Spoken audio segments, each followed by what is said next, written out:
Hi everyone, if you're new to my channel, my name is Donna at Face Paints for You.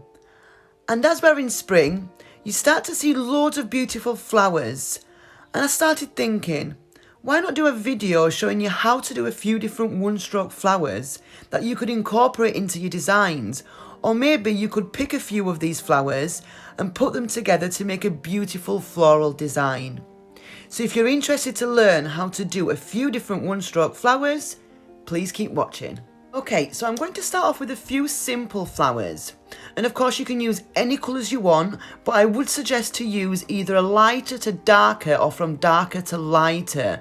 Even though there are a few flowers that, for example, like roses, I always have the lighter side of the brush on the outside of the flower, as I do think it does make it look a bit more realistic. But of course, I wouldn't worry about this too much, as most of the flowers you can do either way.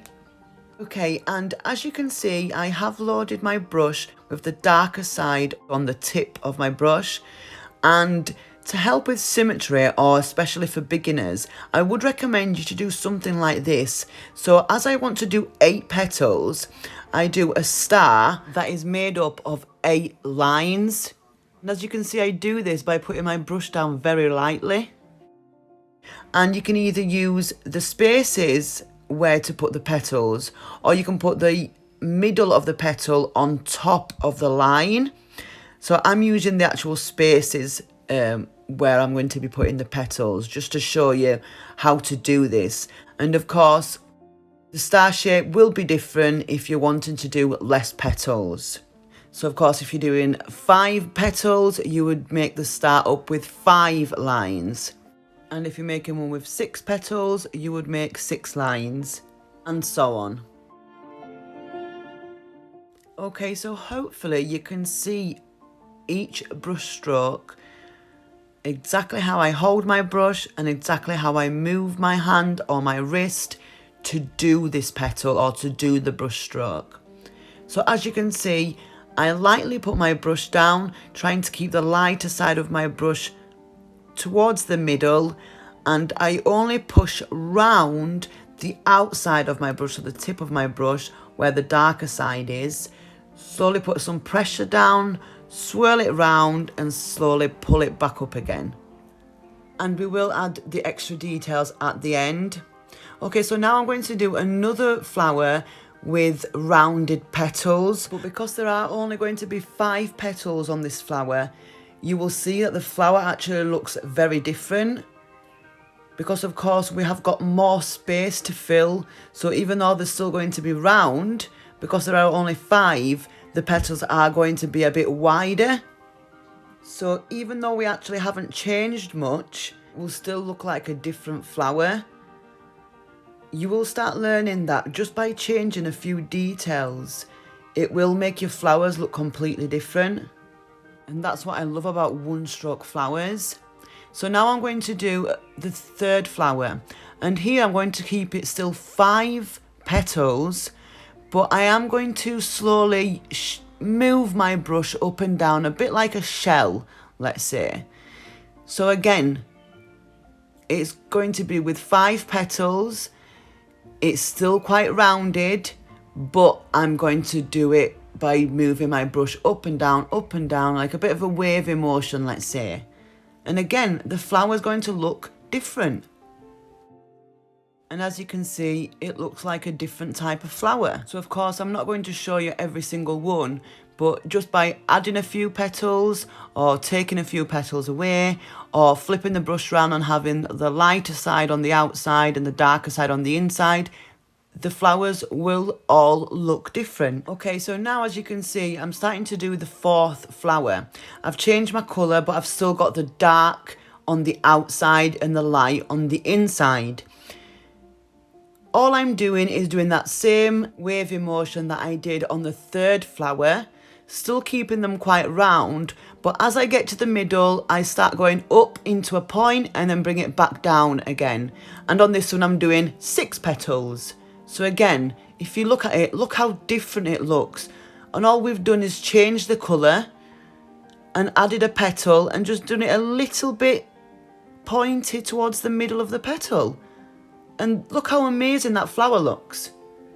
Okay, and now I'm going to do the 5th flower.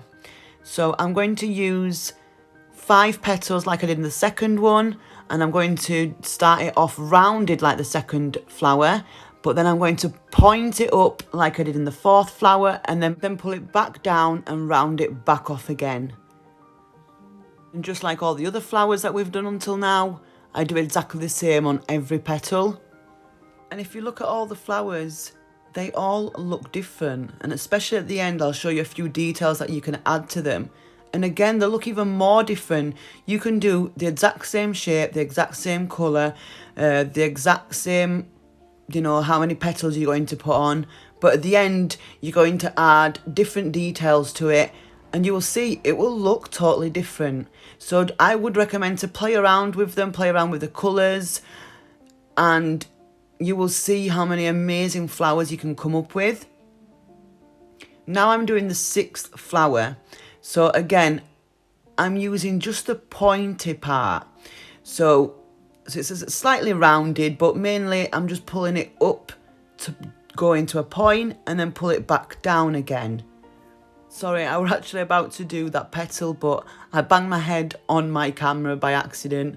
So then I started doing it on the opposite side, because of course my camera's straight above.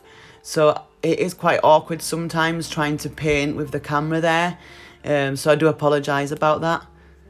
But even when you're practising yourself, try and not to move your board. Actually, another good thing to do is practice with your board stuck with maybe some Blue Attack onto the wall, because don't forget, when we're face painting, the child or the client's face is straight in front of you, not down on a table laid down.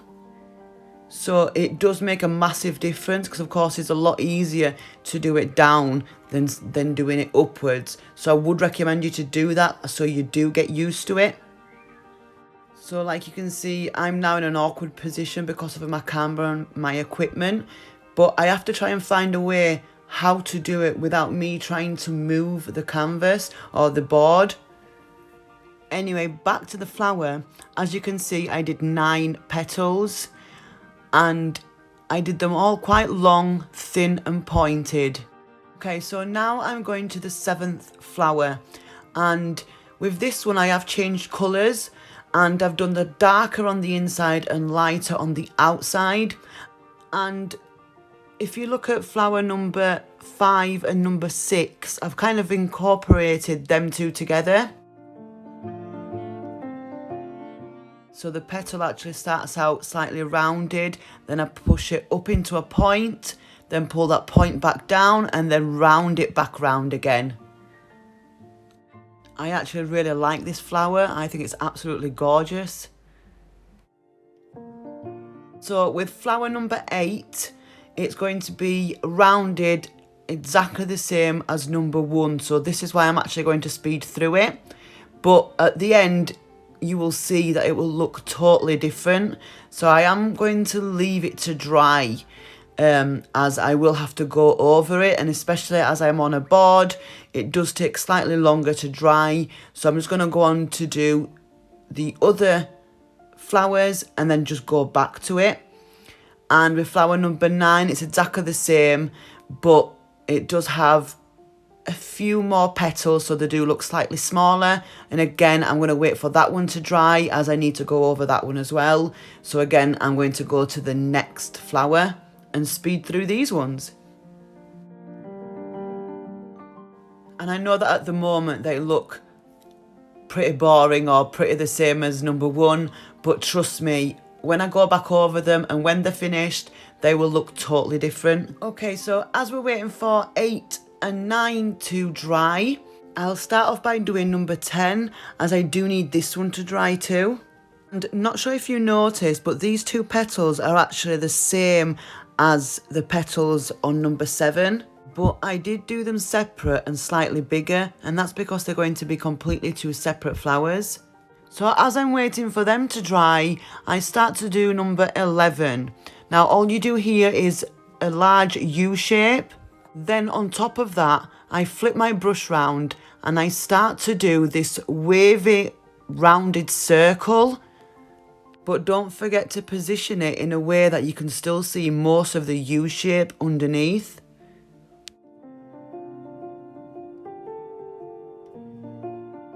Now, I noticed that number 10 was dry, so I went back to those two large petals, and on the first one I did a small U shape starting from the middle of the petal going to the right hand side of the petal. And whilst I was waiting for that one to dry, I quickly went to the second one and did a bigger U shape starting from the left hand side going all the way to the right. Then I went back to that other one and did the same. So I started from the left, did a big U shape going all the way to the right. But of course, making sure that I don't cover that other brush stroke that I did. So these two are exactly the same flowers, but there's two different ways that you can do them. If I was going to be doing a few of these flowers, I would do a mixture of both, as it would look a lot more realistic.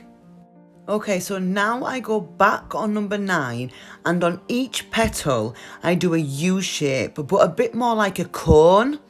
And I do this by keeping the back end of my brush completely still in the middle, and the tip of my brush, so the lighter side let's say, I place it on the left hand side of the petal and slowly go down, and doing a U shape I go back up again on the right hand side of the petal, and I do this on every petal all the way around.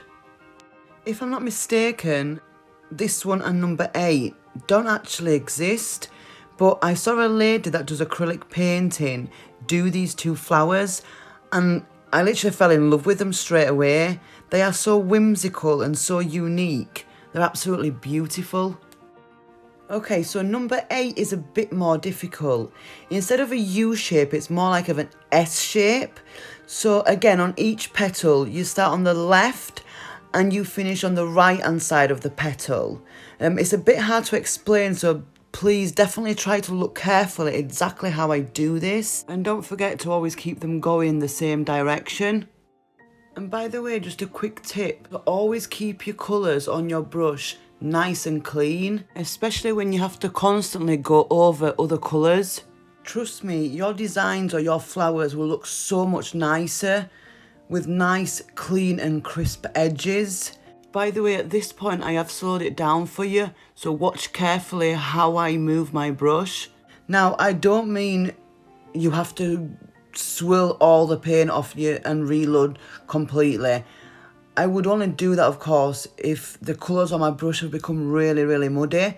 But if not, I would just dip it in slightly in water and just tap it on the side and load my brush again. And this way, you won't waste your paint. Now, flower number 12. All I do here is a circle with the lighter side of my brush on the outside and the darker on the inside. Then I do 2 more just to make a few more examples of the same flower. I do it again but smaller, and then I do another one but with the darker side of my brush on the outside and the lighter on the inside. And again, I can't finish off this flower until the end, so at the moment we'll just have to leave it as it is to dry. So now we're going to go directly to flower number 13. And I start to do a large petal by wiggling my brush up and down slightly. And then I do another one next to it. Then in the middle, on the top of those 2 petals, I do 2 other petals towards a medium size, so just slightly smaller. And then on top of the middle of them 2, I do 1 petal. So what I want is like going from bigger to medium to small. And I do go over them slightly, especially the first 2, so it looks as if that the other ones that are coming out are coming from behind those petals. Now going to flower number 14. And I start off by doing 2 tiny pointy petals next to each other with a little bit of space. And then next to the second petal on the right hand side, you do a slightly bigger petal that then curves round and under. And then on the first one on the left hand side, you do exactly the same, but this time it's going to curve towards the right. Then in the middle, you do another big petal coming in between the two small ones. And I do it slightly wider as I do want it to cover the bottom of those two small ones, as I want it to look as if they are towards the back of the flower, they are behind. Okay, so on flower 15, all I do is 2 of those like wavy petals, and I'm going to do 2 next to each other, slightly slanted. This is not finished, but I am going to leave it to dry slightly so then I can go over it with some more petals. Okay, so let's jump to flower number 16. And I'm going to show you how I would normally do a rose. Now, I wasn't going to do a rose in this video as they are probably one of the most difficult flowers to do. So I did want to dedicate a full video on roses. But I will still throw it in there, and I'll slow the video down slightly so hopefully you can see a fast 1-stroke rose. So as you can see, the petals, I normally do at least 5 or 6. So I have done 6 on this one. And I do that wiggle motion, so that like wave motion, but I do them slightly bigger than we used for the other flowers. And that is the base of my rose. So now I will let that dry slightly whilst I go back to number 15. So I do 2 other petals on top of those 2 that I already did before. I just do them slightly wider, and don't forget to do them slightly below. So even though you're doing over the top, you wouldn't want to cover them completely. By the way, I am really sorry, but I did notice that you can't really see the white, especially where I did the lighter side on the outskirts of the flower. But as the board is transparent, I did put some silver card underneath. But it seems as if I should have probably done something a lot darker. But on that flower, it did actually mix in with the pink slightly. So you do see me here go over it again. But another way that I get my white nice and crisp is I get my white Diamond FX, I wet it slightly, and with my brush, I lay it to the side. And I slightly put the tip inside the white.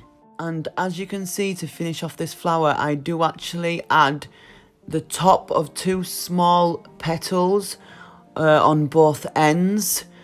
Okay, so now back to flower number 16. So now I can start to do the inside of the rose. So I start by doing an upside down U shape. And as you can see, it wasn't standing out much, so I actually dipped the tip of my brush in my white, just as I explained before. And as you can see, it does make a massive difference. Then from the middle of that upside down U shape, I do a smaller U and connect it to the right. Then I pull another U, just slightly bigger, but this time it will connect from the left all the way to the right. And as you can see, it gives it the illusion that it's one whole petal that curls round. Then from that last brush stroke that I just did, I start to add petals going from right to left, then left to right, but don't go all the way across, just about 3/4 of the way. And don't forget to do them a bit like C shapes. Also, you will see me add a few waves so they match the outer petals that we did at the start. And I continue to add petals until I'm satisfied that the middle of the rose has been filled in and it looks nice and full. Okay, and for flower number 17, I thought I would show you a few different rosebuds. By the way, as I knew I was going to be painting a few roses, I just left a pool of paint in the white so I could very quickly just dip the brush back in. Anyway, I thought to do a few different rosebuds just to show you the different options. Especially if you're doing a design with different roses, I would definitely recommend that you do a few different ones, so some more open than others and some more closed, as in real life that's how they are normally. By all means, I'm no expert, you know, roses are very difficult to do and you are going to struggle with them, but don't worry about it, you know, don't stress over it. Just keep practicing, keep trying different ways, different colours, as, you know, they're not easy. This is why I've actually done two completely different styles of roses, and just in case you can't do these, you should be able to do number 12, and soon I'll be showing you how to do them. And for flower number 18, I'm going to do another rose, but slightly smaller, a different colour. Plus it's going to have only 5 petals, and the petals are actually going to be more like flower number 3. And whilst I'm going to wait for the base of this rose to dry, I'm going to jump on to flower number 19, and I'm going to do the base of this flower exactly the same, except of course I've changed colours and it is going to be slightly bigger, and that's just because I've used a 3/4 inch angle brush instead of a 5/8. And as you can see, this time I actually put the darker side on the outskirts of this flower. And don't worry, it's not going to be another rose, I promise you. And whilst I wait for the base of this flower to dry, I quickly jump back to the rose and finish it off just like the other rose I did. Now I know you may be wondering, why would she do another rose the same? But I promise you, the reason why I did this was to show you that a small rose will actually be slightly easier, as you will have less space in the middle to actually fill in with petals. So for beginners, I would say practice smaller roses first.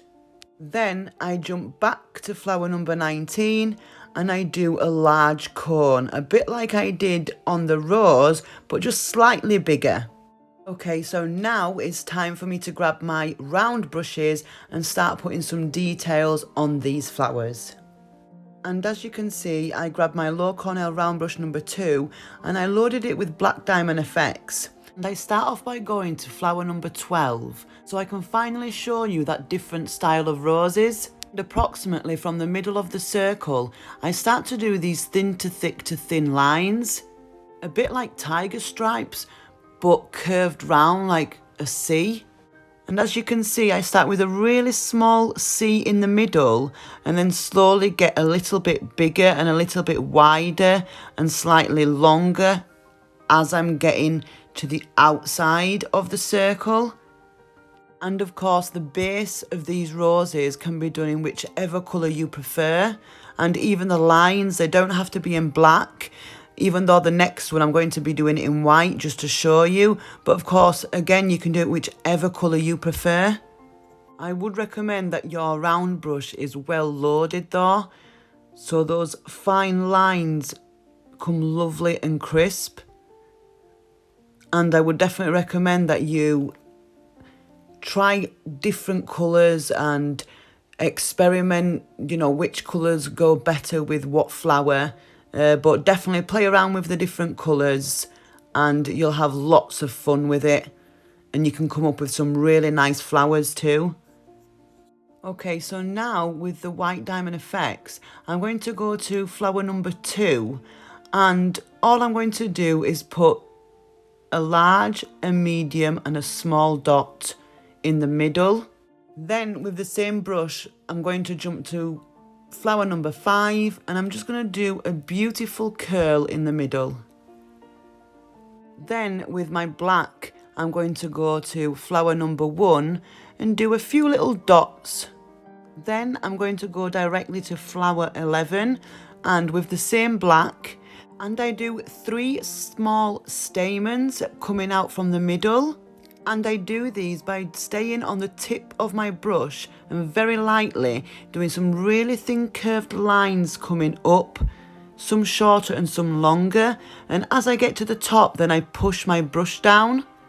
And just below them, I do a few black and white dots.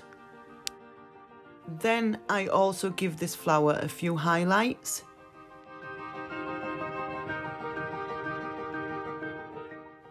Then I go to the 2 flowers at number 10 and on one of them I do a pistil by doing loads of little white dots, and I make it thicker towards the centre, and as slowly I curve it round I do it thinner and thinner. And with the other one, with black, I do a curved teardrop. Then on flower number 11 I thought I would just go over the petals with some white, just to make them stand out a bit more. Then I go to flower number 8 And in the middle, just like flower number 2, I do 3 dots, a small, a medium and a large, but with black. Then on flower number 9, I do another curl, but I do it in black this time. Then I got some bright orange and went to flower number 7, and I thought to do a round circle and coloured it in. And I did exactly the same on flower number 6, but with some magenta instead. And then with the white, I did a few dots going all the way around. Then here I actually got the idea to quickly go back to flower number 7 and put loads of little black dots inside that circle. Then on number 14, I just quickly outlined it with white.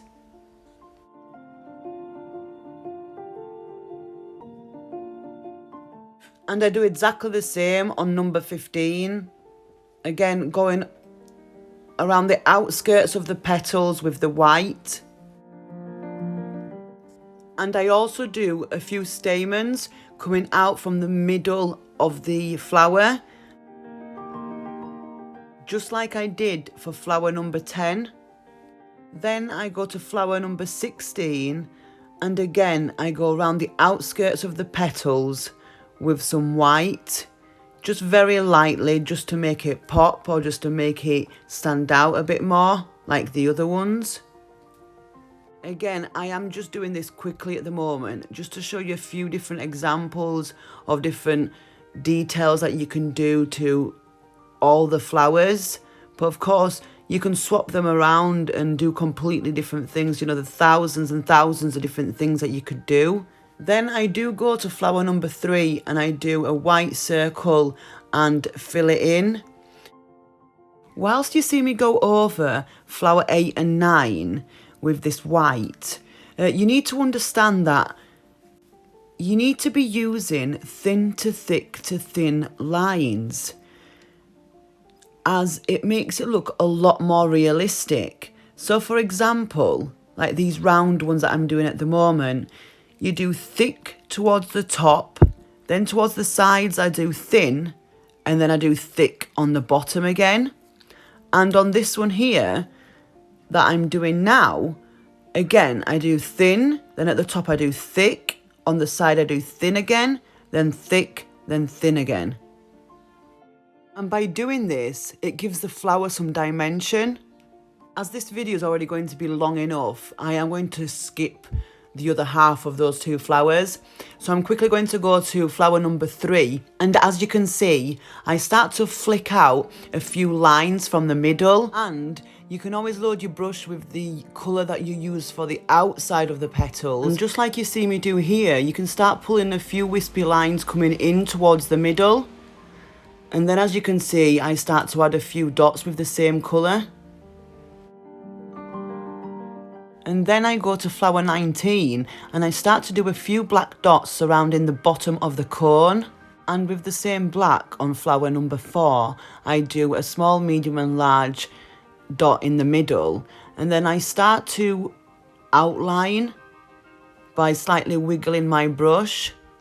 As you can see, it doesn't need to be perfect.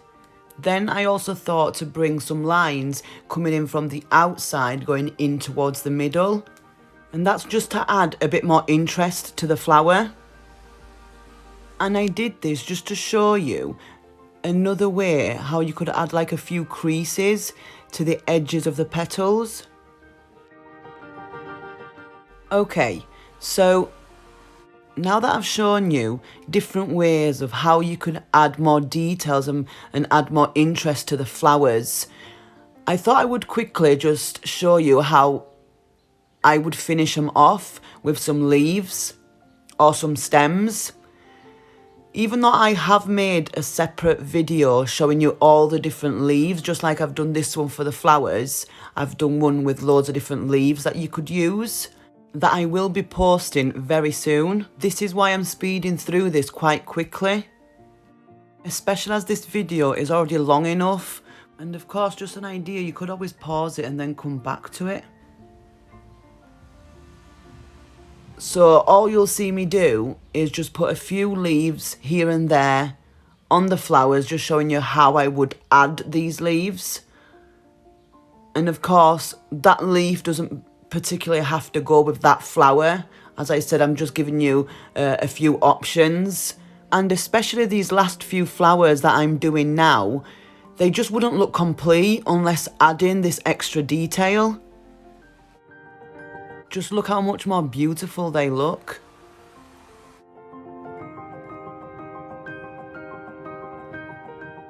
And you know what? Sometimes, even just by adding a few white cluster of dots around the flowers, it just makes it look so beautiful and so whimsical.